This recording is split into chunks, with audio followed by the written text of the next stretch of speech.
কি ব্যাপার, তুমি গান বন্ধ করলে কেন? বাসার মধ্যে তোমরা এগুলো কি শুরু করছো? এটা কি ক্লাব নাকি কোনো কনসার্টের জায়গা? বাসার মধ্যে কোনো আমোদ ফুর্তি চলবে না।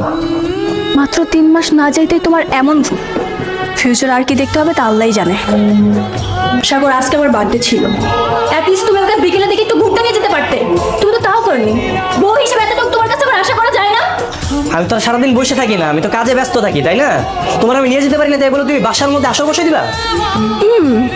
আমার বেলা কোনো যত্ন থাকবে না, সব যত্ন খালি বাবা মা বাবা মা আর বাবা মা। আমাকে বিয়ে না করলেও তুমি পারতে। আগে যদি জানতাম যে বিয়ের পরে এত ঝামেলা হবে, জীবনে বিয়ে করতাম না। 3 মাস হতে না হতে তোমার বিয়ের সাথে মিটে গেল। হ্যাঁ, আমাকে এখন তোমার ভালো লাগে না? দেখো, সারাদিন পরে দোকান থেকে আসছে, মন মেজাজ খুব খারাপ। সামনে আর বকবক করবো না, শোনো। হ্যালো। আসসালামু আলাইকুম আম্মা, কেমন আছেন? হ্যাঁ বাবা, ভালো আছি। তুমি কেমন আছো? আম্মা বেশি ভালো নাই। এই নীলার আচার ব্যবহারের দিন দিন আমি একদম পাগল হয়ে যাচ্ছি। কি বলো বাবা? ও আমার সাথে, আমার বাবা মার সাথে খুব খারাপ ব্যবহার করে। ওই দিন আমারে বলতেছে যে আমার বাবা মারে নাকি আমি বৃদ্ধাশ্রমে রেখে আসবো। ছি ছি ছি, এসব কেমন ধরনের কথা? আপনি বলেন এটা কোনো কথা? আমি আমার বাবা মার একটা মাত্র ছেলে, আর আমি দোকানদারি করে যা ইনকাম করি তা দিয়ে তো আমার সংসার দিব্যি চলতেছে। তাহলে আমি আমার বাবা মারে কেন বৃদ্ধাশ্রমে রাখতে যাবো? এসব কথা মুখেও না বাবা। আর তোমার বাবা মাকে না এগুলি বলতে যেও না, তারা মনে অনেক কষ্ট পাবে। মা বাবার দোয়া হচ্ছে সবচাইতে বড় দোয়া। আম্মা ওই দিন তো মা বাবার সামনেই বলতেছিল ওনাদেরকে বৃদ্ধাশ্রমে দিয়ে আসতে।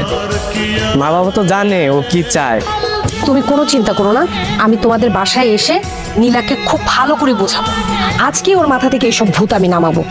আম্মা আপনি একটু আসেন, আইসা একটু বুঝান, আমি আর পারতেছি না, আমি একদম পাগল হয়ে যাচ্ছি। আজই আমি তোমাদের বাসায় আসবো, তুমি কোনো চিন্তা করো না। আচ্ছা আম্মা, আমি রাখলাম, হ্যাঁ পরে কথা হবে। ঠিক আছে নীলা, মাথা থেকে সব পাগলামি চিন্তা ভাবনা বাদ দে। শ্বশুর শাশুড়ি সবাইকে নিয়ে এখানেই থাক। কিন্তু মা, আমার তো বুড়ো বুড়ো দুটোকে একদমই সহ্য হয় না। চুপ, একদম চুপ। তারা তোর স্বামীর বাবা মা, হয়তো এখন বৃদ্ধ হয়েছে বলে তোর কাছে ভালো লাগছে না, এক সময় কিন্তু তোকে ওরকম হতে হবে। সময় কিন্তু কারোর জন্য থেমে থাকে না, মনে রাখিস। সেটা না হয় সময়টা সময়তেই দেখা যাবে। আমি একটা কথা বলে রাখি, তুই কিন্তু নিজের কপাল নিজে পোড়াচ্ছিস। এখনো সময় আছে, ভালো হয়ে যা। মা, আপনি ওকে কেন কথা শোনাচ্ছেন? ও যদি তাদের সাথে থাকতে ভালো না লাগে, ও কি করবে? ও কি জোর জবরদস্তি করে ওদের সাথে থাকবে নাকি? ভাবি, তুমি একদম ঠিক বলেছো, নাকি একটু বুঝাও না।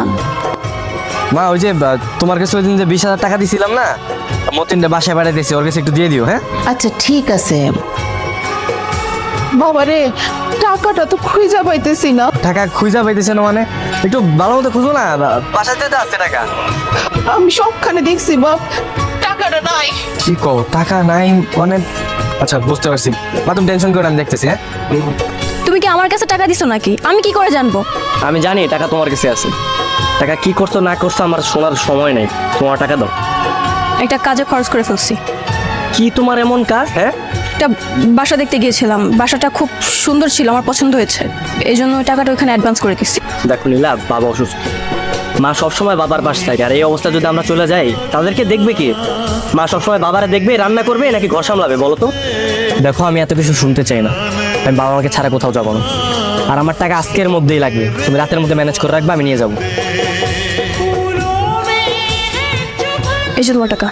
বাহ, অ্যাডভান্সের টাকা নিয়ে আসছো, খুব ভালো কাজ করছো তো। দিনে তোমার মাথায় ভালো একটা বুদ্ধি আসছে। আমার তো 20,000 টাকা ছিল, এখানে 15,000 কেন?